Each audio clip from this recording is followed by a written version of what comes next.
बच्चों, आज की वीडियो में हम आपको इलेक्ट्रिसिटी के बारे में, जब मैंने पहले वीडियो में आपको समझाया था कि इलेक्ट्रिसिटी क्या होती है, और आप लोग सभी जानते होंगे कि इलेक्ट्रिसिटी क्या होती है, आप लोग को समझ में भी आया होगा। उसमें मैं आपको बताया था कि इलेक्ट्रिसिटी क्या होती है। ठीक है, जिन बच्चों ने अभी तक वो वीडियो नहीं देखा है वो हमारे चैनल के वीडियोस वाले सेक्शन में जाके उस वीडियोस को देख सकते हो, वीडियो को देख सकते हैं। और फिर आगे का वीडियो आपका ये है। इलेक्ट्रिसिटी के बाद जो दूसरा टॉपिक आता है हमारा, वो होता है electric current and electric circuit. यहाँ पर हम ये दो पढ़ने वाले हैं पॉइंट्स को, ये दो टॉपिक हैं, इनको पढ़ेंगे और अच्छे से समझेंगे कि ये क्या है और कितना इंपॉर्टेंट है हमारे लिए। बोर्ड एग्जाम को मतलब फेस करने वाले जो बच्चे हैं उनके लिए भी थोड़ा बहुत रिविजन हो जाएगा, और जो बच्चे भी नए 10th में आए हैं और केवल बेसिक को समझना चाहते हैं कि बेसिक क्या है, तो उनको भी ये समझ में आ जाएगा कि ये कितना इंपॉर्टेंट टॉपिक है। ठीक है, इलेक्ट्रिसिटी काफ़ी इंपॉर्टेंट टॉपिक है बोर्ड एग्जाम की व्यू से।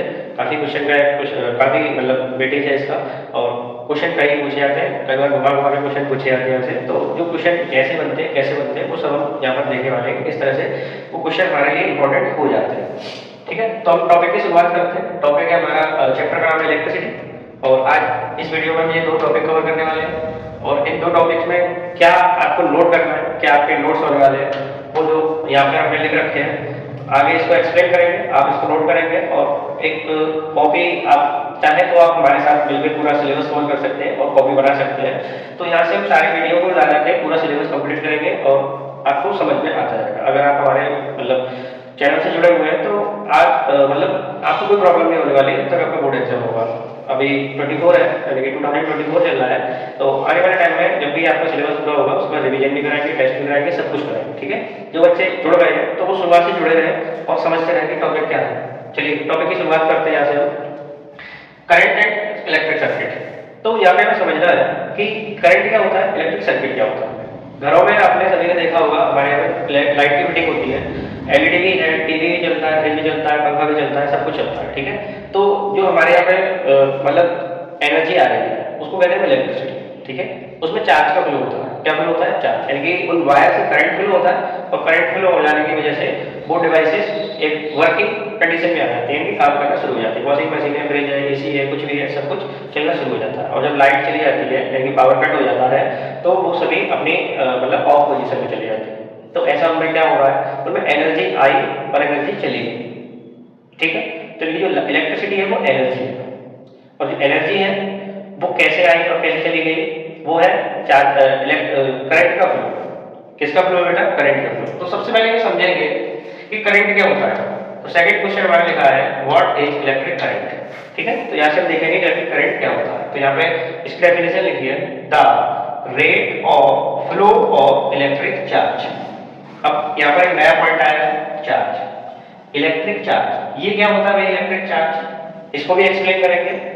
ठीक है, पर अभी हम करंट का हमारा टॉपिक है तो करंट को फोकस करते हैं, इलेक्ट्रिक चार्ज को समझेंगे बाद में। The rate of flow of electric charge is called electric current. कहने का मतलब है, ये आप फिगर देख रहे हैं, ये एक सर्किट डायग्राम, किस चीज का सर्किट डायग्राम है? इलेक्ट्रिसिटी का। इसमें क्या क्या लगा हुआ है? एक बल्ब लगा हुआ है, एक अमीटर लगा हुआ है, एक की लगी हुई है और एक बैटरी लगी हुई है। ठीक है, ये बैटरी क्या है? ये बैटरी यहाँ से वोल्टेज सप्लाई कर रही है, करंट सप्लाई कर रही है, यानी कि पावर सप्लाई कर रही है, जिससे सर्किट जब पूरा हो जाएगा तो बल्ब ग्लो कर जाएगा। ग्लो करने से मतलब है बल्ब जल जाए, जलने से मतलब है कि उसमें रोशनी आने लगे, लाइट आने लगे। क्लियर है? एमीटर क्या करेगा? एमीटर ये बताएगा कि सर्किट में कितना करंट फ्लो हो रहा है। ठीक है, एमीटर एक डिवाइस है जो हमें ये बताता है कि करंट कितना फ्लो हो रहा है सर्किट के अंदर। ठीक है, की यानी कि स्विच, जो आप जानते होंगे, स्विच ऑन करते हैं, स्विच ऑफ करते हैं, जैसे लाइट या कोई भी डिवाइस शुरू हो जाता है यानी चालू हो जाता है और बंद हो जाता है। तो उम्मीद है कि आपको थोड़ा समझ में आ रहा होगा, बेसिक क्लियर हो रहा होगा कि भाई इलेक्ट्रिक करंट क्या चीज होती है। एक एक स्टेप को बड़े आसानी से, सावधानी से आपको समझाना है, क्योंकि देखो बच्चों का IQ अलग अलग होता है, कोई जल्दी समझ जाता है, कोई देर में समझता है, तो सबका पॉइंट अलग अलग होता है। ठीक है, तो मेरा काम है आप लोगों को समझाना और अच्छे से समझाना। ऐसा नहीं है कि जल्दी जल्दी बोल के चले गए और कुछ समझ ही नहीं आया। ठीक है, तो यहाँ पे हम समझते हैं, फिर से एक बार रिपीट करता हूँ, what is electric current. Current मतलब होता है चार्ज का फ्लो होना। चार्ज मतलब आप बस कुछ नहीं करना, बस एकदम बेसिक को पकड़े हुए रखो। अपनी कोचिंग का नाम, अपना मतलब जो चैनल है वही चार्ज है, ठीक है। अपना जो चैनल है वही चार्ज है। चैनल का नाम क्या है? NEP, ठीक है। चैनल का नाम क्या है? NEP क्लासेस, ठीक है। N मतलब न्यूट्रॉन, E मतलब इलेक्ट्रॉन और P मतलब प्रोटॉन, बस यही चार्ज है। कैसे? हमने पहले भी समझाया था, अब भी समझा रहे हैं। जो भी चीज है उसमें एटम होता है और एटम के अंदर भी पार्टिकल होते हैं, जिनको कहते हैं सब एटॉमिक पार्टिकल, जो इलेक्ट्रॉन, प्रोटॉन और न्यूट्रॉन होते हैं, ठीक है। तो जब किसी सर्किट में करंट फ्लो होता है तो उसमें कौन फ्लो करता है? इलेक्ट्रॉन फ्लो करते हैं। कौन फ्लो करते हैं? इलेक्ट्रॉन्स फ्लो करते हैं। तो what is electron? Electron is a charge particle, ठीक है। एक ऐसा पार्टिकल है जिसमें चार्ज होता है। तो वहां पर हमने उसका नाम ओपन नहीं किया है कौन सा चार्ज पार्टिकल है, पर एक्चुअल में वो इलेक्ट्रॉन होता है। तो करंट क्या हो गया?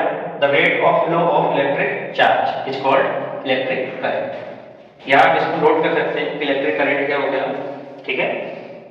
समझ में आया होगा कि इलेक्ट्रिक करंट क्या हो गया। फिर इससे रिलेटेड कुछ बातें एनसीईआरटी में लिखी हुई है, उनको भी आपको एक्सप्लेन करेंगे, आपको सुनने में समझने में मजा आएगा, ठीक है। अब हम चलते हैं what is the electric circuit. Circuit से मतलब है कि मतलब जो बना हुआ फिगर है इसको बोला जाता है इलेक्ट्रिक सर्किट। इसको क्या बोला जाता है? Electric circuit. ये एक इलेक्ट्रिक सर्किट है। सर्किट कैसे है कि इसमें वायर है, बल्ब है, एमीटर है, की है और बैटरी है। आप कहेंगे कि किसी भी सर्किट में बस इतनी चीजें होती है? नहीं, बहुत सारी चीजें होती हैं। हमारे घरों में जो वायरिंग है, बिजली की फिटिंग हो रही है, वो भी तो एक इलेक्ट्रिक सर्किट है। उसमें हम बहुत सारी चीजें लगाते हैं, डिवाइसेस लगाते हैं। ये बस एक छोटा सिंपल स्ट्रक्चर है, बेसिक स्ट्रक्चर है, जिससे हमें समझ में आए कि सर्किट जो होता है क्लोज सर्किट होता है। कैसा सर्किट होता है? क्लोज। क्लोज यानी कि बंद। जब तक सर्किट क्लोज नहीं होगा तब तक आपके डिवाइसेस चल नहीं सकते, क्योंकि पावर कहीं ना कहीं शॉर्ट हो जाएगी, वायरिंग कहीं ना कहीं शॉर्ट हो जाएगी। और जब वायरिंग शॉर्ट होगी, शॉर्ट से मतलब है कि वो ऑफ है, मतलब स्विच ऑफ है। अभी इस केस में क्या है? स्विच ऑन है, बल्ब ग्लो कर रहा है। ग्लो कैसे कर रहा है? मैं यहाँ पर कुछ बना के दिखा दूं, इससे आपको पता चल जाएगा कि ये बल्ब ग्लो कर रहा है। यानी कि सर्किट कैसा है? क्लोज है। यहाँ पे हम जिसको कहते हैं ऑन, उसको ये क्लोज बोलते हैं, और हम जिसको कहते हैं ऑफ, उसको ये ऑन बोलते हैं, ठीक है। ओपन बोलते हैं, सॉरी, ऑन नहीं बोलते, ओपन बोलते हैं। एक बार फिर से रिपीट कर देता हूँ। जिसको हम क्लोज, जिस सर्किट में जिसको क्लोज बोला जाता है उसको हम बोलते हैं कि हमने स्विच ऑन कर दिया, और हम कहते हैं स्विच ऑफ कर दिया, उसको ये कहते हैं कि हमने सर्किट ओपन कर दिया है। बात क्लियर है? ओपन और क्लोज कैसे समझ में आता है कि ये अभी इसको हटा देंगे तो ये ओपन सर्किट है। कैसा सर्किट है? ओपन, ठीक है। अभी ये ओपन सर्किट है, अभी हमने इसमें पॉइंट लगा दिया तो अभी ये क्लोज सर्किट है। कैसा सर्किट है? क्लोज, ठीक है। अभी ये क्लोज सर्किट है, यानी बल्ब ग्लो करता है। इतनी बात क्लियर है? सर्किट क्या होता है यहाँ पर देखेंगे। A continuous and closed path of an electric current is called electric circuit। मतलब ये हुआ, कंटिन्यूअस का मतलब है लगातार, यानी कि कोई चीज है वो लगातार फ्लो करती है, रुके नहीं बीच में कहीं भी। एंड क्लोज्ड, क्लोज मतलब चालू है। पाथ मतलब रास्ता, जिस रास्ते से चलेगी, यानी कि कौन चलेगी? इलेक्ट्रॉन चलेगी। ऑफ एन इलेक्ट्रिक करंट, तो करंट क्लियर हुआ। करंट क्या होता है? चार्ज का फ्लो, यानी कि जब चार्ज चलेगा कंटिन्यूअस और क्लोज पाथ पे तो उसे हम क्या कहेंगे? इलेक्ट्रिक सर्किट कहेंगे। जिस रास्ते से चार्ज चलेगा, घूमेगा, गोल गोल जाएगा इधर से उधर, उसे हम सर्किट कहते हैं। जहां भी उसको डिवाइस मिलती जाएगी वो सप्लाई देता जाएगा, और सप्लाई देने के बाद वो डिवाइस ऑन होती जाएगी। आई होप कि आपको समझ में आया होगा। सिंपल सी बात है। दो बातें थी छोटी सी इस वीडियो में, दोनों हमने क्लियर की, आपको समझ में आया होगा। एक बार फिर से रिपीट कर देते हैं पूरी बात को। पूरी बात ये है, टॉपिक का नाम इलेक्ट्रिसिटी। इलेक्ट्रिसिटी के बारे में मैं आपको पहली वीडियो में बता दिया है, वो आप देख सकते हैं, ठीक है। इस वीडियो में हमने दो टॉपिक कवर करते हैं, जिसका नाम है electric current and electric circuit, ठीक है। तो सबसे पहले मैंने करंट को एक्सप्लेन किया था। करंट क्या चीज है? करंट का मतलब होता है flow of charge. Flow of charge यानी कि जिस किसी डिवाइस से, जिस किसी सर्किट से, वायर से चार्ज फ्लो करता है तो उसमें करंट आ जाता है, और जब करंट आ जाता है तो उसे हम चार्ज का फ्लो कहते हैं। जैसे हमने इलेक्ट्रिसिटी वाले टॉपिक में बताया था कि जब इलेक्ट्रिसिटी आती है और चली जाती है का मतलब है कि उसमें जो फ्री इलेक्ट्रॉन्स हैं वो एक्टिव हो जाते हैं, वो एक लाइन से चलने लगते हैं। आप इसको पूरी पीछे वीडियो में देख सकते हैं, ठीक है, तो ये इलेक्ट्रिसिटी हो गया। अब चार्ज, चार्ज कौन सा है यहाँ पर? चार्ज है इलेक्ट्रॉन, जो हमने बताया था कि जो अपना चैनल का नाम है वो बहुत समझदारी से रखा हुआ नाम है, जिससे आपको समझ में आ जाए। कम से कम सब एटॉमिक पार्टिकल में आपको कंफ्यूजन नहीं होगा, बस आप इसका नाम याद कर लीजिए NEP। NEP मतलब न्यूट्रॉन, इलेक्ट्रॉन, प्रोटॉन, ये सब एटॉमिक पार्टिकल होते हैं। तो छोटी सी छोटी बातें आपको समझने में और समझाई जाएंगी, ठीक है। NEP, N for neutron, E for electron and P for proton, सब एटॉमिक पार्टिकल होते हैं जो किसमें पाए जाते हैं? एटम के अंदर पाए जाते हैं, ठीक है। जब एटम के अंदर पाए जाते हैं तो वो जब चार्ज घूमते हैं, चलते हैं, तो उसी से बनता है करंट, तो उस करंट कहते हैं।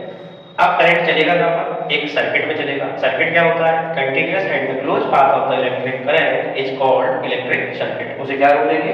इलेक्ट्रिक सर्किट बोलेंगे। कुल बात क्लियर है, समझ आए? इलेक्ट्रिक सर्किट क्या होता है? जो आपके सामने बना हुआ ये क्लोज सर्किट है। क्यों? क्योंकि इसमें स्विच कैसा है हमारा? चालू है, ठीक है, ऑन है। अब आप, मैंने बताया था कि आपको कुछ बात बताने की बात यह है कि एनसीईआरटी में दे रखा है कि बेटा जब इलेक्ट्रिसिटी की डिस्कवरी हुई थी तो उस टाइम इलेक्ट्रॉन की डिस्कवरी नहीं हुई थी, इलेक्ट्रॉन की डिस्कवरी बाद में होती है, इलेक्ट्रिसिटी की पहले हो जाती है। तो हम क्या मानते हैं कि जो करंट है वो पॉजिटिव से निकलता है। कहां से निकलता है? पॉजिटिव। उस टाइम मानते आ रहे हैं और उसी तरह से हमारी किताबें अभी तक प्रिंट होती आ रही है। पर इसमें थोड़ा एरर है जो एनसीईआरटी में नहीं दे रखा है, आप उसको रीड कर लेंगे तो आपको भी पॉइंट क्लियर हो जाएगा। एरर क्या है कि पॉजिटिव से करंट निकलता है और एक्चुअल में करंट जो होता है वो फ्लो ऑफ इलेक्ट्रॉन्स होता है। तो इलेक्ट्रॉन्स तो नेगेटिव होते हैं और नेगेटिव होते हैं तो वो नेगेटिव से चलने चाहिए।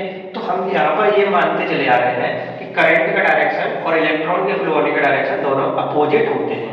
इस बात को क्यों बताया गया है? इस बात को इसलिए बताया गया है कि आने वाले टाइम में, आने वाले टाइम से मतलब जैसे चैप्टर आगे बढ़ता जाएगा आपको इसकी जरूरत पड़ने वाली है। तो इस चीज को नोट करके लेते हैं कि जो करंट का डायरेक्शन होता है वो इलेक्ट्रॉन के डायरेक्शन से अपोजिट होता है। बस इतनी सी बात आपको नोट करके लिखनी है।